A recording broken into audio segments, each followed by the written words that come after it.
welcome back to the Evan Here's Culture campaign. Today we're going to be talking about a 2016 punk rock album called Trans Day of Revenge by the band G.L.O.S.S. And I just want to say right up top that this album covers some sensitive subjects. It's all about structural violence and violence against the transgender community in particular. So if that's something you're going to find upsetting to hear about, there's no reason to continue watching this video. There's never any reason to watch any of these videos. But if that's something you're going to find upsetting, then this is not necessarily the video for you. But without further ado, let's start talking about the album, because I think it is a really interesting album and it's very much worth dissecting. So this album by G.L.O.S.S, which is an acronym for Girls Living Outside Society's Shit. They're a trans-feminist punk rock band based out of Olympia, Washington, and they released this album in 2016. It's called Trans Day of Revenge, which is a play on the Transgender Day of Remembrance, which happens every year on November 20th to pay tribute to and raise awareness for members of the transgender community and members of the LGBTQ+ community that have lost their lives due to unfortunate acts of bigoted violence against them. So the theme of this album is that no longer are we, the transgender community, going to put up with the violence that is being enacted against us. We're going to get our revenge. We're going to pay back blood for blood. We're done being passive. Let's get out there and let's cause a stir and have our voices be heard. So this album is comprised of 5 songs that are all about that. You have Give Violence a Chance, which is about police violence against minority groups in the inner cities and in rural areas and everywhere that police violence exists, and about how do we fight that. Then we have Out from the Desk, which is all about being caught in abusive relationships and escaping from those. We have Fight, which is about battling fascism. We have We Live, which is about our ability to resist and to move on and to move forward through this trauma. And then we have the title track, which closes out the album, Trans Day of Revenge, which is sort of the fight call to action song of the album. And my takeaway from the album is that it's great. I really love the sound of it. All the songs are under 2 minutes. The album as a whole is only less than 7 minutes long, just slightly less than 7 minutes long, which I think is a great length for a punk rock album of this nature, where the songs are propulsive and intense and pounding, and it's all up to here. It never dips below here. And if you have an album that's longer than that, you run the risk of sort of wearing out the audience. But because it's only that 7 minutes, it never loses that energy, and you're propelled all the way to the end of the album. So the sound is great. The vocalist is Sadie Sawblade Smith is incredible.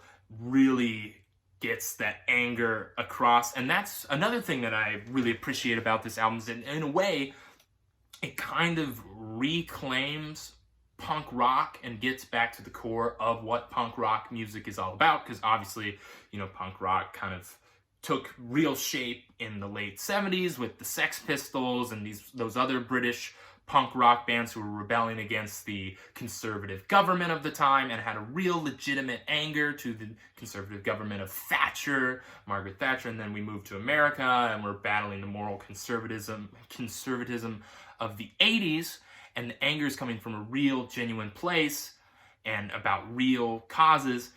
And then it kind of tapers off as we go into the 90s and the 2000s, and it becomes about really things that aren't worth getting angry about, like, ooh, why am I not, getting laid? Why do drugs cost so much?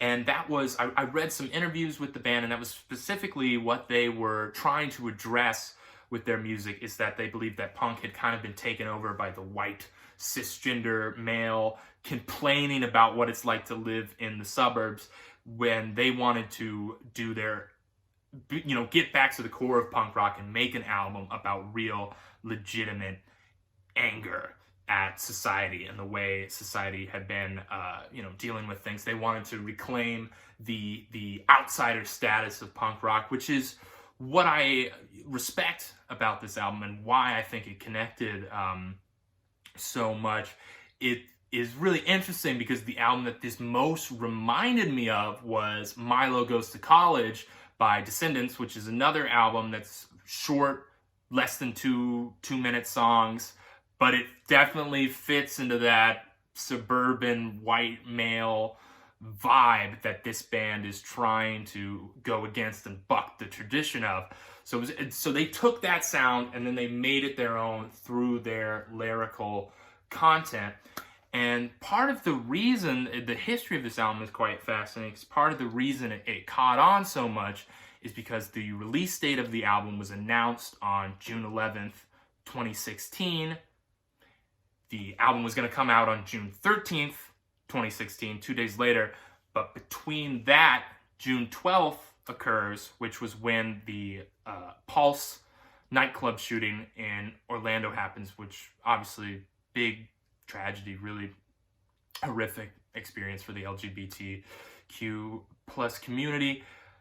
And everybody has all this anger about it. They're fed up with society allowing things like this to happen. And then the next day, out comes this album, which is exactly about all those themes, so of its time, in the moment, prescient in a way, but also reflecting everything that was going on at the time. So of course, it captured the moment so well. My one reservation about the album is I couldn't tell, and I couldn't find out through interviews whether the call to violence is coming from, it is meant to be taken at face value wholesale, or whether it's more the heightened language and the rhetoric of it is just meant to be a catharsis of like, this would feel nice. We know it shouldn't play out this way, but this should be, something needs to be done. And I would have liked to see that expanded upon in another album, but unfortunately, the thing which happens to a lot of bands of this type is that they became a victim of their own success. They released this album, it's deemed important, it's deemed very impactful, and then they're offered, G.L.O.S.S is offered a record deal with Epitaph Records, but they're a subsidiary of Warner Brothers, and they didn't want to sell out and go corporate and benefit the Warner Brothers Corporation through their music. It wasn't punk rock to them. That's not what punk rock is about. So they turned that down. And then a little while after that, they announced that the band is disbanding because they've become too visible. It's not what they view as punk rock anymore, and they shut down the band. And that was the end of G.L.O.S.S. It only lasted from 2014 to 2016. But it made an impact when it was around, and I'm very glad about that.